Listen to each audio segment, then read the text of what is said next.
Good afternoon student. संस्कार भारती की online classes में आपका स्वागत है। देखो, एशिया महाद्वीप के अंदर अपन गेहूं का वितरण है, आज अपन अध्ययन करेंगे। उससे पहले टॉपिक का नाम लिख देती हूँ, गेहूं का वितरण। देखो, एशिया महाद्वीप की अगर बात करते हैं खाद्यान्न उत्पादन की दृष्टि से, तो यहाँ पे क्या है, सबसे ज्यादा आपके दो खाद्यान्न फसलें हैं वो उत्पादित की जाती हैं, जिसमें पहला आपका चावल है और दूसरा आपका गेहूं का है। तो गेहूं के बारे में सबसे पहले मैंने आपको तापमान है, वर्षा है, आवश्यक दशाओं के रूप में, उसके बाद में मिट्टी है, आर्थिक साधन है, वो क्या काम में लिए जाते हैं। तो इस आधार पे गेहूं की आवश्यक दशाओं के बारे में मैंने आप लोगों को बताया था। आज अपन अध्ययन करेंगे गेहूं का वितरण, यानी कि कौन कौन से एशिया महाद्वीप के अंदर ऐसे कौन से देश हैं जहां पे गेहूं का जो वितरण होता है, या कह सकते हैं कि गेहूं का उत्पादन है वो कौन कौन से क्षेत्रों के अंदर, कौन कौन से द्वीपों आपके देशों के अंदर है, एशिया महाद्वीप में होता है। तो सबसे ज्यादा अगर बात करते हैं एशिया महाद्वीप में, तो गेहूं का उत्पादन है सबसे ज्यादा चीन के अंदर होता है। चीन के अंदर बात करते हैं तो बसंतकालीन गेहूं है, शीतकालीन गेहूं है, लोएस के मिट्टी के जो क्षेत्र हैं वहां से आपका गेहूं का उत्पादन है, जिसमें आपका मंचूरिया और मंचूरिया और उसी के साथ साथ आपका दूसरा क्षेत्र है मंगोलिया जो क्षेत्र है, वहां से क्या है, गेहूं का उत्पादन है अधिक मात्रा में किया जाता है। उसके बाद आपका बसंतकालीन गेहूं की अगर बात करते हैं, तो बसंतकालीन गेहूं के अंदर आपकी जो कौन से क्षेत्र हो गए, जहां से आपका बसंतकालीन गेहूं की अगर बात करते हैं तो मंगोलिया मंचूरिया क्षेत्र हो गया।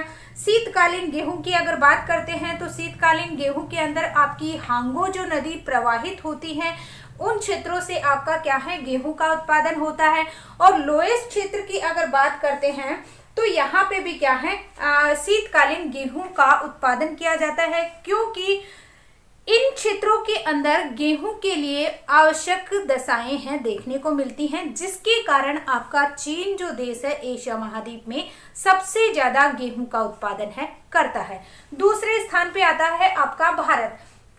भारत में अगर गेहूं की बात करते हैं तो गेहूं का उत्पादन है आपका उत्तर प्रदेश है, पंजाब है, हरियाणा है, उसी के साथ साथ आपका जो ये राजस्थान का भारत का उत्तरी पश्चिमी भाग के अंदर भी क्या है, गेहूं का उत्पादन किया जाता है। उसी के साथ साथ मध्य प्रदेश है, उसके साथ साथ आपका भारत के अंदर जब आपका मध्य प्रदेश, गुजरात, महाराष्ट्र, इन क्षेत्रों के अंदर भी क्या है, गेहूं का उत्पादन है वो किया जाता है। तो इन क्षेत्रों में अगर क्या होता है, कभी अगर उत्पादन कम होता है, कभी कभार उत्पादन अगर कम होता है देश में, तो गेहूं का आयात करना पड़ता है। और आयात के रूप में वो कहाँ से गेहूं मंगवाता है, आपका कनाडा है, संयुक्त राज्य अमेरिका है, उसी के साथ साथ आपका अर्जेंटीना है, ऑस्ट्रेलिया है, यहाँ से क्या है, गेहूं का उत्पादन गेहूं को आयात करता है। और उत्पादन की दृष्टि से अगर मानते हैं गेहूं को विश्व उत्पादन की दृष्टि से, तो भारत का क्या है, तीसरा स्थान आता है। तीसरे स्थान पर भारत को रखा गया है। ये अपन ने क्या है, पिछले टॉपिक में अध्ययन कर लिया था। आज अपन आगे बढ़ेंगे टर्की, जो आपका भूमध्य रेखी, ये जो क्षेत्र है भूमध्य रेखा वाला क्षेत्र, जिसमें आपका क्या है, टर्की के अंदर क्या है, गेहूं का उत्पादन है वो होता है। और टर्की की अगर बात करते हैं तो यहाँ पे उत्पादन आपका मध्यवर्ती पठारी भाग है, मध्य पठारी भाग से किया जाता है। और इसी के साथ साथ भूमध्य सागरीय तट क्षेत्र में गेहूं का उत्पादन है वो किया जाता है। तो इन टर्की का जो क्षेत्र है, टर्की के अंदर आपका भूमध्य रेखीय क्षेत्र, जहां पे गेहूं के उत्पादन के लिए आवश्यक दशाएं हैं देखने को मिलती हैं, जिसके कारण टर्की क्षेत्र के अंदर, भूमध्य सागरीय क्षेत्र के अंदर आपका क्या है, टर्की में गेहूं का उत्पादन है वो किया जाता है। तो बात कर लेते हैं टर्की में गेहूं का उत्पादन भूमध्य सागरीय क्षेत्रों से किया जाता है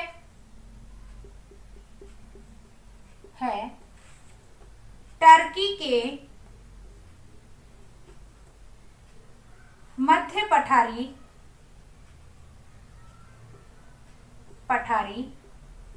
भाग से गेहूं का उत्पादन होता है। ठीक है, उसके बाद गेहूं के उत्पादन की अगर बात करते हैं तो आपका आता है पाकिस्तान। पाकिस्तान में भी क्या है, गेहूं का उत्पादन है वो किया जाता है। और कौन से क्षेत्रों में किया जाता है, तो इसमें क्या है, पाकिस्तान के पूर्वी भाग, यानी कि ये आपका यहाँ पे पाकिस्तान लगता है और पाकिस्तान का पूर्वी भाग जहां पे आपका पंजाब का जो क्षेत्र आता है इसमें, और उसके साथ साथ सिंधु और उसकी सहायक नदियों के मैदानी भाग में गेहूं का उत्पादन है वो किया जाता है। और उसी के साथ मुजफ्फरगढ़, अटक, झेलम, सायलकोट की 40 से 60% कृषि भूमि पर गेहूं है वो बोया जाता है। तो पाकिस्तान की बात कर लेते हैं। पाकिस्तान का पूर्वी भाग पंजाब क्षेत्र में गेहूं का उत्पादन होता है। उसी के साथ आपका सिंधु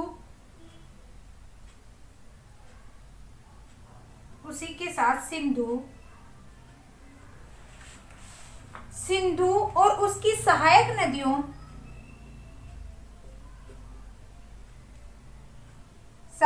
नदियों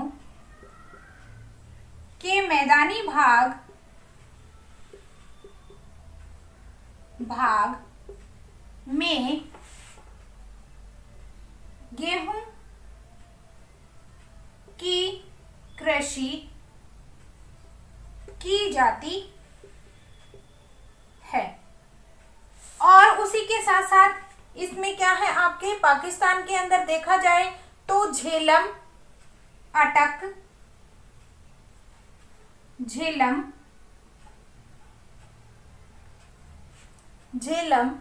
तथा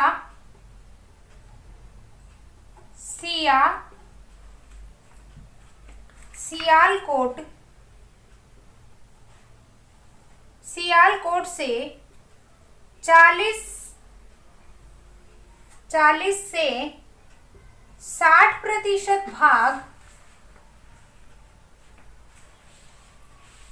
भाग कृषि की जाती। ठीक है, तो अगर पाकिस्तान की बात करते हैं तो पाकिस्तान का पूर्वी भाग, उसी के साथ पंजाब का क्षेत्र, और उसके अंदर आपका सिंधु की सहायक नदियां, और उसके साथ आपका अटक, झेलम तथा सियालकोट में से आपके 40 से 60% भाग पर कृषि कार्य किया जाता है। किसका? गेहूं का। ठीक है, तो ये आपका क्या हो गया, पाकिस्तान का भाग हो गया। उससे पहले आपका टर्की वाला क्षेत्र हो गया जिसमें ईरान है। इस क्षेत्र के अंदर और भूमध्य सागरीय क्षेत्र से क्या है, गेहूं का उत्पादन है किया जाता है। उसके बाद आता है आपका इराक।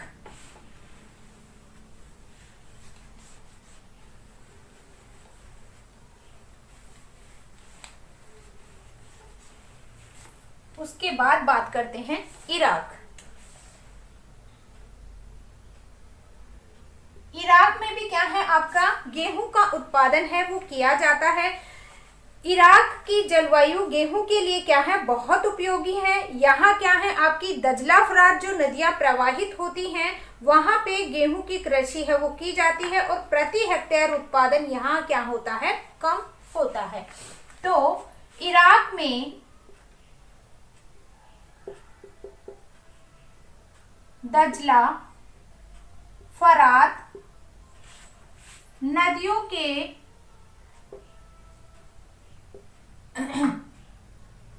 के मैदानी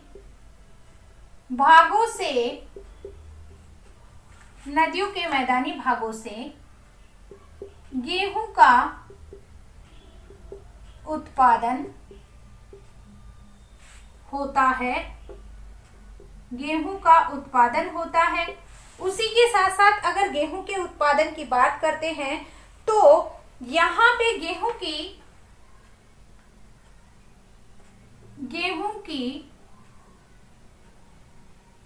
प्रति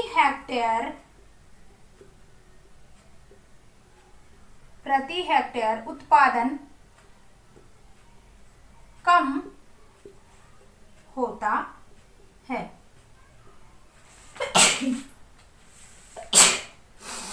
किसकी बात चल रही है? इराक की। इराक के अंदर अगर बात करते हैं तो दजला फरात नदी जहां से प्रवाहित होती है उसके मैदानी भाग के आसपास क्या है, गेहूं का उत्पादन किया जाता है और यहाँ पे प्रति हेक्टेयर उत्पादन क्या होता है, कम होता है। कहाँ? इराक के क्षेत्र में। उसके बाद अगर बात करते हैं गेहूं के उत्पादन में तो अगला आता है आपका एशियाई रूस। एशियाई रूस की अगर बात करते हैं तो आपका साइबेरिया के अंदर, इस क्षेत्र के अंदर आपका एशियाई रूस अथवा साइबेरियाई में केवल एशिया का ही नहीं बल्कि यूरेशिया का सबसे बड़ा गेहूं उत्पादक क्षेत्र है वो माना जाता है। तो ये जो आपका क्या है, एशिया के आपका यहाँ पे ये जो क्षेत्र है यहाँ पे आपका क्या है, साइबेरिया यानी रूस का, या कह सकते हैं एशिया और यूरोप का, जिसे अपन यूरेशिया कहा जाता है। तो यूरेशिया का क्या है, यहाँ पे गेहूं उत्पादन की दृष्टि से सबसे बड़ा क्षेत्र है माना जाता है। ये आपका क्या है, स्टेपी मैदान के रूप में गेहूं का उत्पादन है मुख्य रूप से किया जाता है। और साइबेरिया का विकास उन्नत किस्म, जैसे उन्नत किस्म के जो बीज होते हैं, गेहूं के बीज होते हैं, वो जो कम समय में तैयार हो जाते हैं के कारण ही बोया जाता है। एशियाई रूस की अगर बात करते हैं तो यहाँ पे क्या है, विश्व का एशियाई रूस में साइबेरिया के स्टेपी मैदानी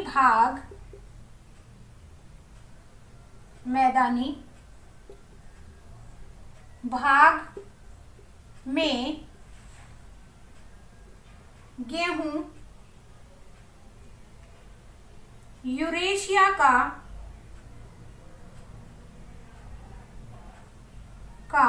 सबसे अधिक उत्पादन होता है।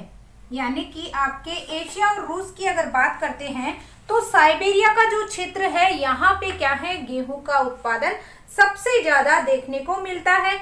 और यहाँ के गेहूं के उत्पादन की विशेषता क्या है, ये क्या है, आपके जल्दी तैयार होने वाला होता है या कम समय में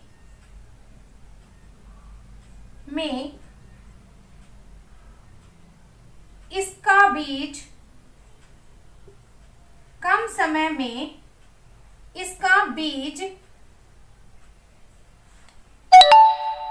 तैयार होता है। समय कम लगता है, इसका बीज अच्छा होता है।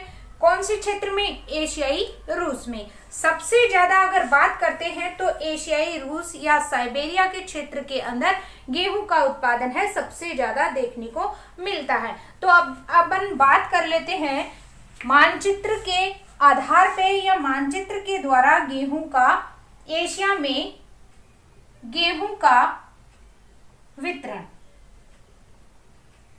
यानी कि सबसे ज्यादा अगर देखा जाए तो आपका चीन का जो क्षेत्र है, ये जो चीन का क्षेत्र है, यहाँ पे क्या है, गेहूं का उत्पादन है वो सबसे ज्यादा देखने को मिलता है। उसके बाद में चीन के जो क्षेत्र हैं, जैसे हांगो नदी का क्षेत्र है, लोएस क्षेत्र है, उसी के साथ यांगटीसी कियांग नदी का जो क्षेत्र है, यहाँ पे गेहूं का उत्पादन है सबसे ज्यादा देखने को मिलता है। जहाँ पे ये डॉट डॉट हो रहा है वहां पे आपका गेहूं का उत्पादन होता है। उसके बाद में दूसरा अपन भारत की बात करते हैं, तो भारत में आपका उत्तर प्रदेश, पंजाब, हरियाणा, राजस्थान, महाराष्ट्र, गुजरात, इन क्षेत्रों के अंदर गेहूं का उत्पादन है वो अधिक देखने को मिलता है। जिसमें आपका क्या है, आपका उत्तर के विशाल मैदान की अगर अपन बात करते हैं तो उत्तर के विशाल मैदान के अंदर आपका गेहूं का उत्पादन है सबसे ज्यादा देखने को मिलता है। उसके बाद अगर अपन बात करते हैं तो टर्की जो क्षेत्र है वहां पे आपका भूमध्य सागरीय जलवायु पाई जाती है, जिसमें गेहूं का उत्पादन करने की आवश्यक दशाएं इस क्षेत्र में अधिक देखने को मिलती है। उसके बाद में बात करते हैं अपन इराक की, तो इराक के अंदर भी क्या है, गेहूं का उत्पादन है वो होता है। उसके बाद आ जाते हैं अपन साइबेरियाई रूस, साइबेरियाई रूस, जिसके अंदर क्या है आपका साइबेरिया का भाग, जो एशिया और रूस दोनों को क्या कहा जाता है, यूरेशिया। यूरेशिया क्षेत्र का सबसे ज्यादा गेहूं का उत्पादन है कहाँ होता है, आपका साइबेरियाई क्षेत्र में उत्पादन है देखने को मिलता है। तो इस तरीके से, और आपका पाकिस्तान का पूर्वी भाग जो है वहां पे गेहूं का उत्पादन है किया जाता है। तो इस तरीके से अपन मानचित्र के अंदर क्या है, गेहूं का उत्पादन है उसका वितरण है वो होता है। अब पहले इसका स्क्रीनशॉट ले लीजिए।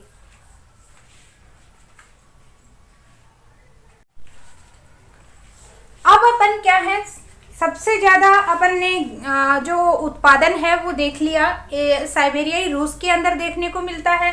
उसके बाद अपन चर्चा करेंगे दूसरे जो आपकी खाद्यान्न फसलों के रूप में अपना अध्ययन है। आपका खाद्यान्न फसलों में सबसे ज्यादा उत्पादन है और उस खाद्य पदार्थों के रूप में उपयोग में लिए जाने वाली दो फसलें हैं जिसका उपयोग एशिया महाद्वीप की जनसंख्या है वो सबसे ज्यादा करती है। अब अपन पढ़ेंगे दूसरी व्यापारिक फसलें। व्यापारिक फसलों में अपन पहला उठाएंगे चाय। एशिया में चाय, ठीक है।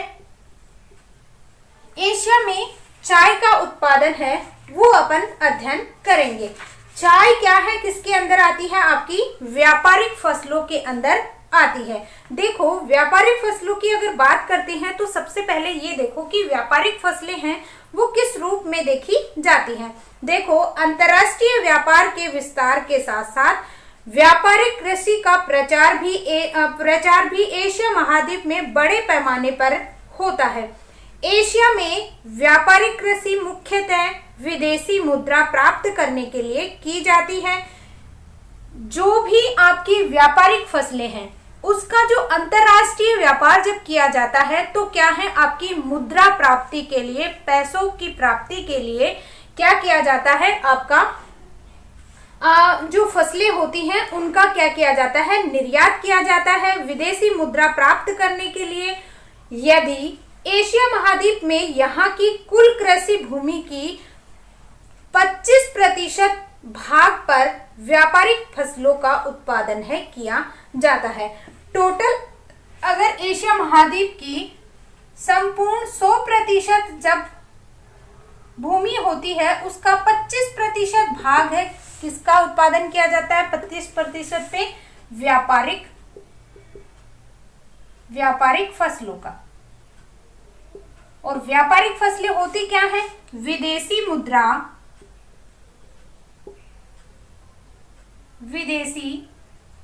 मुद्रा प्राप्त करने के लिए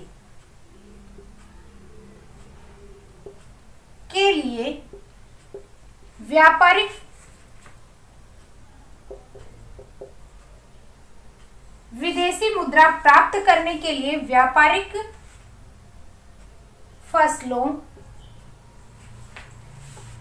का निर्यात किया किया जाता है। ठीक है। व्यापारिक फसलें क्यों अपनाई जाती हैं? क्योंकि विदेशी मुद्रा प्राप्त करने के लिए व्यापारिक फसलों को क्या किया जाता है? निर्यात किया जाता है। और व्यापारिक फसलें आपके कितने, एशिया के 25% भाग पर व्यापारिक फसलों का उत्पादन है किया जाता है। इस महाद्वीप को अनेक व्यापारिक फसलों के उत्पादन में विश्व में प्रथम स्थान प्राप्त है। यानी कि एशिया महाद्वीप ऐसा महाद्वीप है जिसमें अपन ने चावल पढ़ा, गेहूं पढ़ा, इसमें भी क्या है? एशिया महाद्वीप का विश्व में प्रथम स्थान है। ठीक है, विश्व में प्रथम स्थान है। जैसे चीन है वो गेहूं उत्पादन में भी प्रथम स्थान रखता है और चावल उत्पादन में भी प्रथम स्थान रखता है। आता किस में है? एशिया में आता है। तो विश्व के एशिया महाद्वीप के अंदर आपकी खाद्यान्न फसलों का जो उत्पादन करने वाले देश हैं वो भी किसके अंदर आते हैं? एशिया महाद्वीप में आते हैं। और व्यापारिक फसलों की अगर बात करते हैं तो भी आपके किसमें? एशिया महाद्वीप के अंदर इनको शामिल किया जाता है। एशिया महाद्वीप की अगर बात करते हैं तो विश्व के अंदर क्या है? प्रथम स्थान रखता है व्यापारिक फसलों के उत्पादन में। और व्यापारिक फसलों के अंदर किसको उसको सम्मिलित किया जाता है? जैसे चाय है, कहवा है, गन्ना है, जूट है, रबर है, तंबाकू है, खजूर है। ये क्या है? आपके विशेष व्यापारिक फसलों के अंदर इनको शामिल किया जाता है। तो पहले तो मैं आपको व्यापारिक फसलों के बारे में कुछ बता देती हूँ हल्का फुल्का।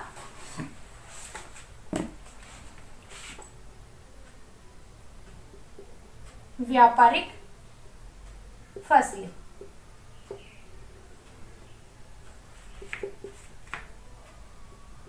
व्यापारिक फसलें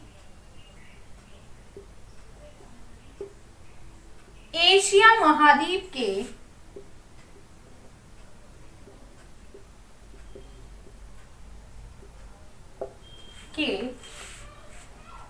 25% भाग पर उत्पादित की जाती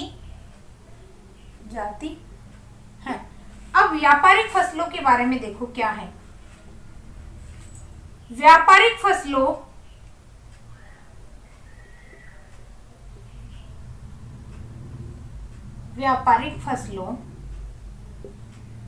से विदेशी मुद्रा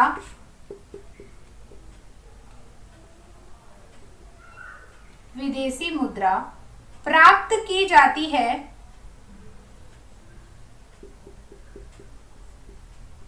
विदेशी मुद्रा प्राप्त की जाती है और इसमें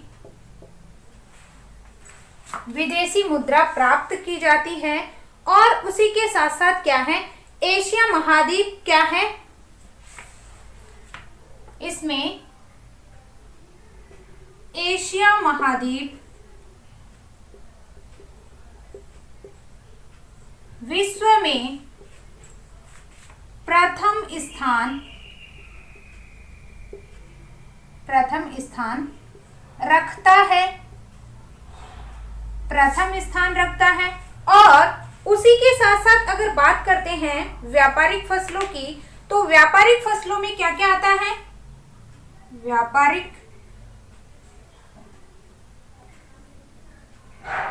व्यापारिक फसलें, व्यापारिक फसलों में जैसे चाय, गन्ना, रबर, तंबाकू, चाय, गन्ना, रबर, तंबाकू और उसी के साथ साथ खजूर और उसके साथ साथ आपका कपास, जूट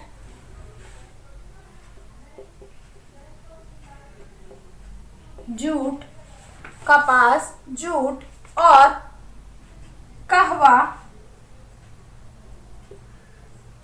कहवा की फसलों को शामिल किया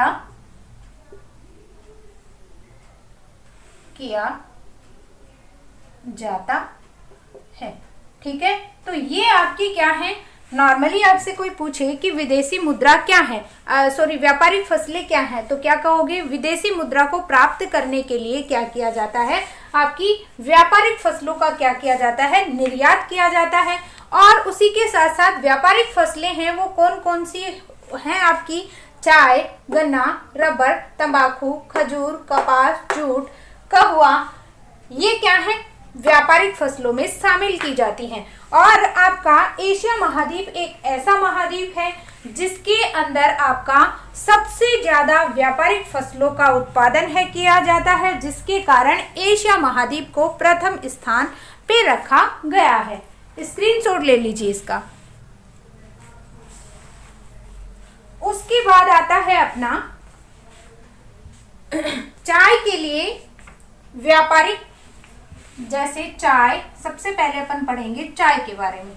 तो चाय है उसके लिए आवश्यक दशाएं हैं वो क्या हैं, कौन कौन सी ऐसी आवश्यक दशाएं होती हैं जिसके कारण चाय की फसल का उत्पादन किया जा सकता है। तो पहला है चाय की आवश्यक दशाएं, चाय के लिए आवश्यक दशाएं। सबसे पहले इसके अंदर पहला पॉइंट आता है कि आपका क्या है, तापमान कितना होना चाहिए, ये आपका कौन सा पौधा होता है, इसमें आपके उच्चतम तापमान की कितनी जरूरत होती है, धूप युक्त इसको चाहिए होता है या नहीं चाहिए होता है। तो ये सारी चीज किसके अंदर आती है, पहले आपके तापमान में, तापमान, सबसे पहले तापमान की अगर बात करते हैं तो ये क्या है, एक मानसूनी पौधा है जिसके लिए साधारण तथा उच्च तापमान में अगर बात करें तो 24 से 34 डिग्री सेंटीग्रेड तापमान की आवश्यकता होती है। चाय की फसल के लिए धूपदार मौसम की उपयुक्त, धूपदार मौसम है वो उपयुक्त होता है। पाला इसके लिए क्या होता है, हानिकारक होता है, अतः ठंडे देशों में इसका उत्पादन नहीं किया जा सकता, क्योंकि इसको क्या है, अधिक तापमान की जरूरत होती है, इसलिए अधिक ठंडे इलाकों के अंदर चाय का उत्पादन है वो नहीं किया जा सकता। चाय एक मानसूनी पौधा है।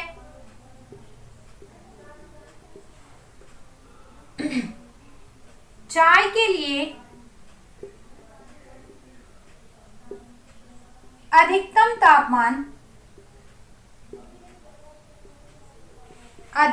तापमान 24 डिग्री सेंटीग्रेड से 34 डिग्री सेंटीग्रेड तक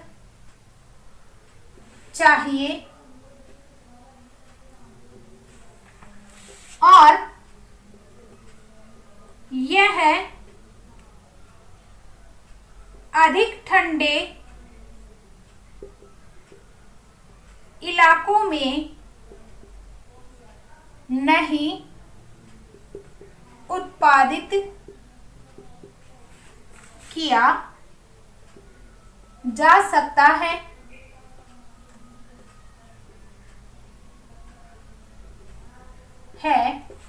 और उसी के साथ साथ क्या है, ये आपका क्या होता है, इस क्षेत्र के अंदर चाय के उत्पादन के लिए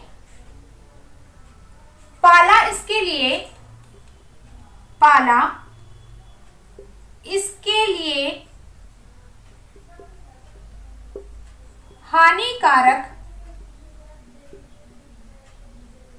हानिकारक होता है। ठीक है, उसके बाद में आती है आपकी दूसरा वर्षा। तो वर्षा है वो कितनी चाहिए होती है इसके अंदर, अगर आपके चाय के पौधे की अगर बात करते हैं तो 200 सेंटीमीटर से 250 सेंटीमीटर वाले क्षेत्र के अंदर चाय का उत्पादन है वो किया जाता है। शुष्क मानसून इसके लिए क्या है, हानिकारक माना जाता है और ढलान वाले क्षेत्रों के अंदर चाय का उत्पादन है किया जाता है। तो वर्षा चाय के लिए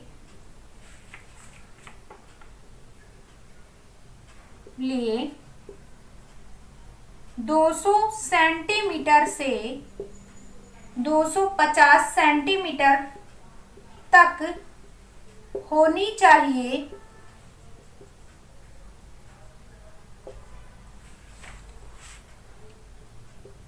पहाड़ी ढालों पर इसकी कृषि की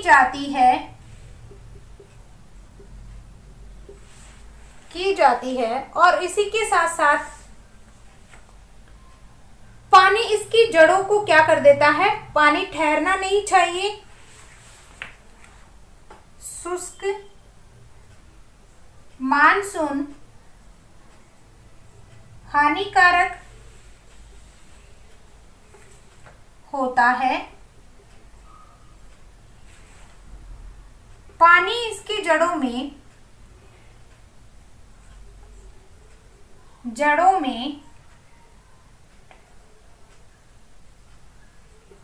ठहरना नहीं चाहिए,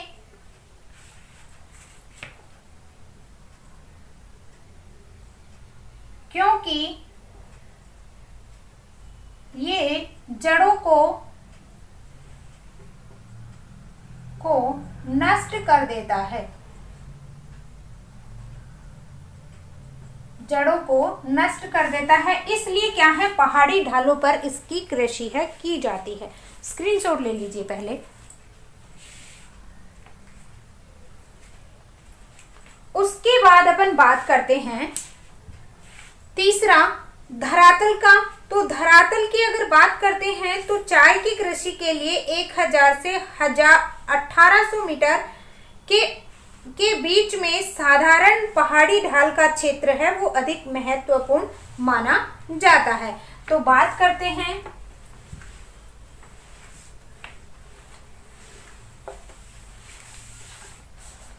धरातल की। धरातल कैसा होना चाहिए, ढाल युक्त व 1000 मीटर से 1800 मीटर की 1800 मीटर के बीच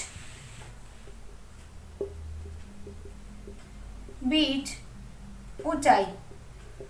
ठीक है। उसके बाद अगर अपन बात करते हैं मिट्टी की, तो मिट्टी कैसी होनी चाहिए, चाय के पौधे के लिए मिट्टी है वो कैसी होनी चाहिए। चाय की मिट्टी के लिए हल्की गहरी बलुई मिट्टी जिसमें आपका लोहा और जीवांश की मात्रा है अधिक होती है, वो मिट्टी क्या है, सर्वश्रेष्ठ मानी जाती है। कौन सी मिट्टी, जो आपकी क्या है, हल्की गहरी और बलुई मिट्टी होती है जिसमें लोहांश और जीवांश की मात्रा है अधिक होती है, वो क्या है, सबसे अधिक क्या होती है, उपयुक्त होती है। और इसी के कारण वन प्रदेशों की मिट्टियां अपनी उर्वरकता शक्ति को बड़ी महत्वपूर्ण रहती है। इस चाय की मिट्टी में अम्लीयता की आवश्यकता होती है, इसमें फास्फोरस, पोटास, नाइट्रोजन की मात्रा वांछनीय होती है। दार्जिलिंग की चाय, अच्छी चाय इन्हीं गुणों के कारण क्या होती है, आपकी अच्छी मानी जाती है। तो इसमें क्या है, आपकी हल्की गहरी बलुई मिट्टी, हल्की गहरी बलुई मिट्टी आवश्यक होती है। दूसरा क्या है, इस मिट्टी में जीवांश व पोटास, लोहांश, लोहा की मात्रा अधिक होती है जिससे यह चाय के लिए के पौधे के लिए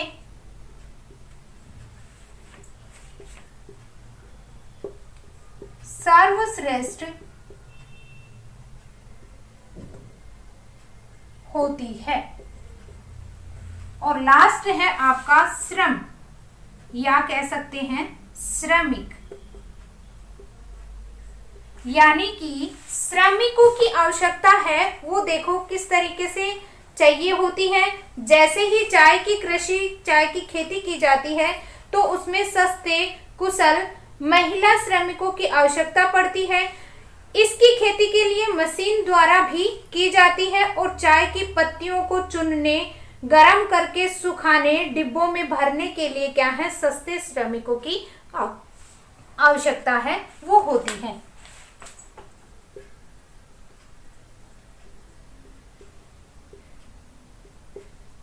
चाय की पत्तियों को चुनने व चाय को सुखाने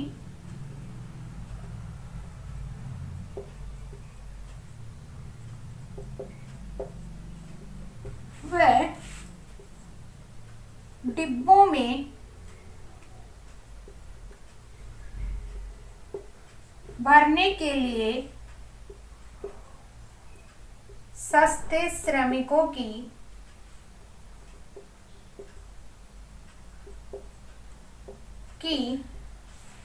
आवश्यकता